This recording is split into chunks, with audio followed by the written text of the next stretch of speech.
ओम नमः शिवाय। हर हर महादेव। स्वागत है आप सभी का आपके अपने चैनल कथा और भक्ति में। सभी को नाग पंचमी की हार्दिक शुभकामनाएं। आज नाग पंचमी के इस अवसर पर आप श्रवण करेंगे नाग पंचमी की पौराणिक कथा। प्राचीन काल में एक सेठ जी के 7 पुत्र थे। सातों के विवाह हो चुके थे। सबसे छोटे पुत्र की पत्नी श्रेष्ठ चरित्र की, विदुषी और सुशील थी, परंतु उसके कोई भाई नहीं था। एक दिन बड़ी बहू ने घर लीपने को पीली मिट्टी लाने के लिए सभी बहुओं को साथ चलने को कहा, तो सभी धलिया और खुरपी लेकर मिट्टी खोदने लगी। तभी वहाँ एक सर्प निकला, जिसे बड़ी बहू खुरपी से मारने लगी। यह देखकर छोटी बहू ने उसे रोकते हुए कहा, मत मारो इसे, यह बेचारा निरपराध है। यह सुनकर बड़ी बहू ने उसे नहीं मारा। तब सर्प एक और जा बैठा। तब छोटी बहू ने उससे कहा, हम अभी लौट कर आती हैं, तुम यहाँ से जाना मत। यह कहकर वह सबके साथ मिट्टी लेकर घर चली गई और वहाँ काम काज में फंसकर सर्प से जो वादा किया था वह उसे भूल गई। उसे दूसरे दिन वह बात याद आई तो सबको साथ लेकर वहां पहुंची और सर्प को उस स्थान पर बैठा देखकर बोली, सर्प भैया नमस्कार। सर्प ने कहा, तू भैया कह चुकी है इसलिए तुझे छोड़ देता हूँ, नहीं तो झूठी बात कहने के कारण तुझे अभी डस लेता। वह बोली, भैया मुझसे भूल हो गई, उसकी क्षमा मांगती हूँ। तब सर्प बोला, अच्छा तू आज से मेरी बहन हुई और मैं तेरा भाई हुआ, तुझे जो मांगना हो मांग ले। वह बोली, भैया मेरा कोई नहीं है, अच्छा हुआ जो तू मेरा भाई बन गया। कुछ दिन व्यतीत होने पर वह सर्प मनुष्य का रूप रखकर उसके घर आया और बोला, मेरी बहन को भेज दो। सबने कहा कि इसकी तो कोई भाई नहीं था। तो फिर वह बोला, मैं दूर के रिश्ते में इसका भाई हूँ, बचपन में ही बाहर चला गया था। उसके विश्वास दिलाने पर घर के लोगों ने छोटी को उसके साथ भेज दिया। उसने मार्ग में बतलाया कि मैं वही सर्प हूँ, इसलिए तो डरना नहीं, और जहाँ चलने में कठिनाई हो वहाँ मेरी पूँछ पकड़ लेना। उसने कहे अनुसार ही किया और इस प्रकार वह उसके घर पहुंच गई।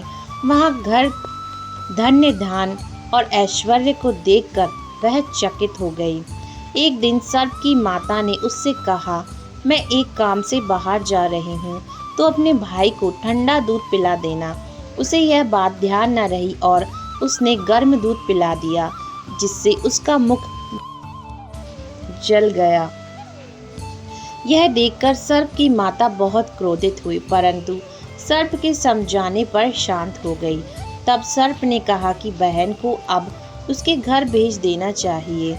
तब सर्प और उसके पिता ने बहुत सा धन, सोना, चांदी, जवाहरात, वस्त्र भूषण आदि देकर उसके घर पहुंचा दिया। इतना ढेर सारा धन देखकर बड़ी बहू ने ईर्ष्या से कहा, भाई तो बड़ा धनवान है, तो तुझे तो उससे और भी धन लेना चाहिए। सर्प ने यह वचन सुना तो सब वस्तुएं सोने की लाकर दे दी। यह देखकर बड़ी बहू ने कहा, इन्हें झाड़ने की झाड़ू भी सोने की होनी चाहिए। तब सर्प ने झाड़ू भी सोने की लाकर रख दी। सर्प ने छोटी बहू को हीरा मणियों का एक अद्भुत हार दिया था। उसकी प्रशंसा उस देश की रानी ने भी सुनी और वह राजा से बोली कि सेठ की छोटी बहू का हार यहाँ आना चाहिए। राजा ने मंत्री को हुक्म दिया कि उससे वह हार लेकर शीघ्र उपस्थित हो। मंत्री ने सेठ जी से जाकर कहा कि महारानी जी छोटी बहू का हार पहनेंगी, वह उससे लेकर मुझे दे दो। सेठ जी ने डर के कारण छोटी बहू से हार मंगा कर दे दिया। छोटी बहू को यह बात बहुत बुरी लगी। उसने अपने सर्प भाई को याद किया और आने पर प्रार्थना की, भैया रानी ने मेरा हार छीन लिया है, तुम कुछ ऐसा करो कि जब वह हार उसके गले में रहे तब तक के लिए सर्प बन जाए, और जब वह मुझे लौटा दे तब हीरो और मणियों का हो जाए। सर्प ने ठीक वैसा ही किया। रानी ने हार पहना जैसे ही रानी ने हार पहना वैसे ही सर्प बन गया। यह देखकर रानी चीख पड़ी और रोने लगी। यह देखकर राजा ने सेठ के पास खबर भेजी कि छोटी बहू को तुरंत भेजो। सेठ जी डर गए कि राजा न जाने क्या करेगा। वे स्वयं छोटी बहू को साथ लेकर उपस्थित हुए। राजा ने छोटी बहू से पूछा, तूने क्या जादू किया है? मैं तुझे दंड दूंगा। छोटी बहू बोली, राजन, धृष्टता क्षमा कीजिए। यह हार ही ऐसा है कि मेरे गले में हीरो का मणियों का रहता है और दूसरों के गले में सर्प बन जाता है। यह सुनकर राजा ने वह सर्प बना हार उसे देकर, अभी पहनकर दिखाओ। छोटी बहू ने जैसे ही उसे पहना वैसे ही हीरे मणियों का हो गया। यह देखकर राजा को उसकी बात पर विश्वास हो गया और उसने प्रसन्न होकर उसे बहुत सी मुद्राएं भी पुरस्कार में दे दी। छोटी वह अपने हार और इन सहित घर लौट आई। उसने उसके धन को देखकर बड़ी बहू ने ईर्ष्या के कारण उसके पति को सिखाया कि छोटी बहू के पास कहीं से धन आया है। यह सुनकर उसके पति ने अपनी पत्नी को बुलाया और कहा, ठीक ठीक बता कि यह धन तुझे कौन देता है। तब वह सर्प को याद करने लगी। तब उसी समय सर्प ने प्रकट होकर कहा, यदि मेरा धर्म बहन के आचरण पर संदेह प्रकट करेगा तो मैं इसे खा लूँगा। यह सुनकर छोटी बहू का पति बहुत प्रसन्न हुआ और उसने सर्प देवता का बड़ा सत्कार किया। उसी दिन से नाग पंचमी का त्योहार मनाया जाता है और स्त्रियां सर्प को भाई मानकर उसकी पूजा करती हैं। नाग देवता की नाग पंचमी पर पूजा करने से आपको उत्तम लोक की प्राप्ति होती है और सर्प दंश का भय दूर हो जाता है।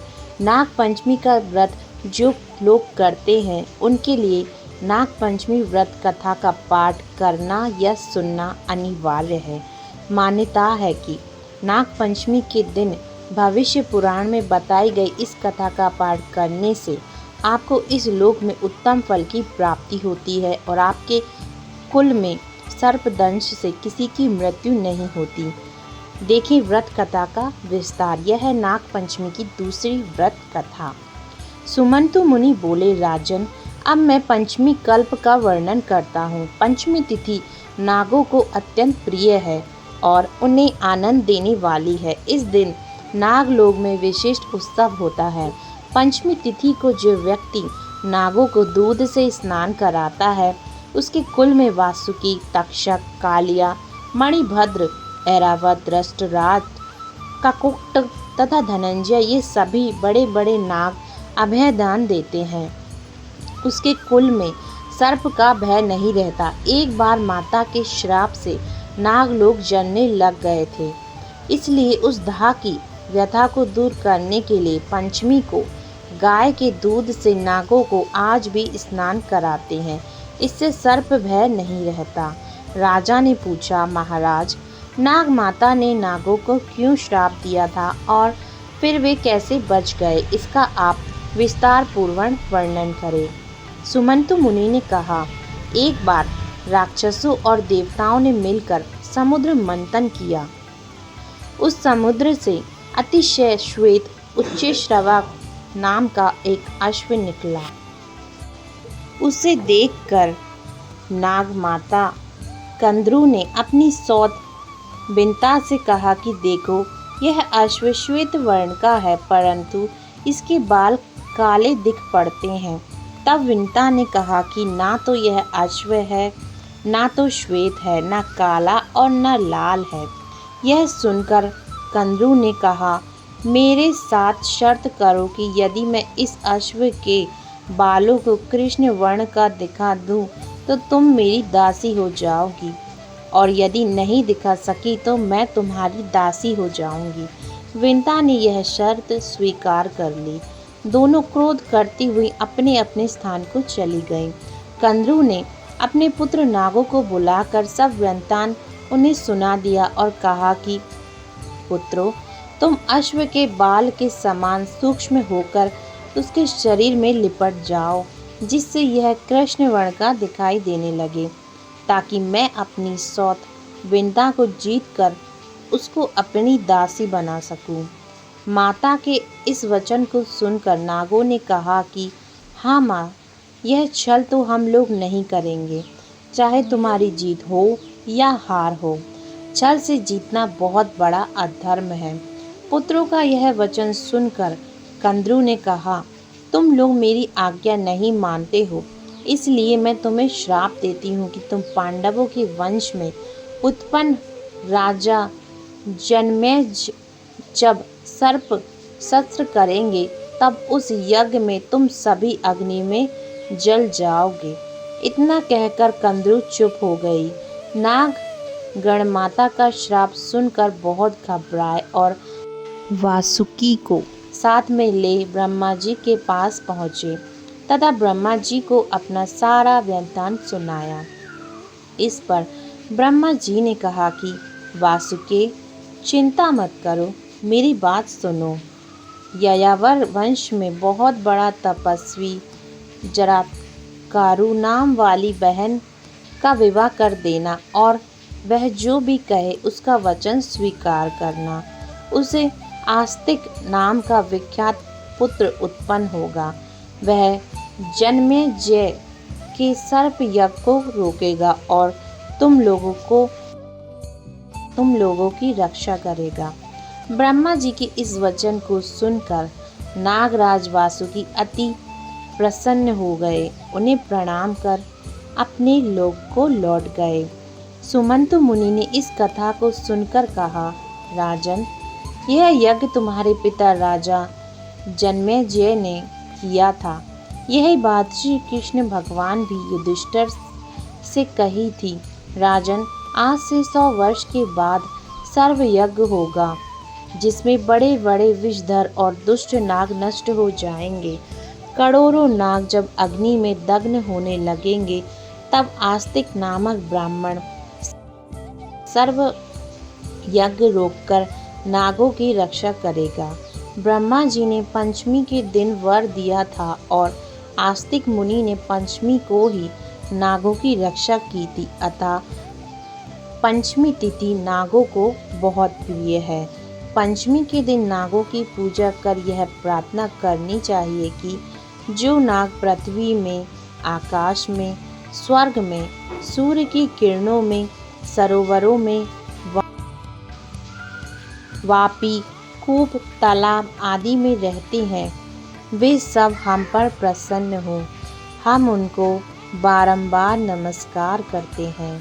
इस प्रकार नागों को विसर्जित कर ब्राह्मणों को भोजन कराना चाहिए और स्वयं अपने कुटुंबियों के साथ भोजन करना चाहिए। प्रथम मीठा भोजन करना चाहिए, अंततः अपनी अभिरुचि के अनुसार भोजन करें।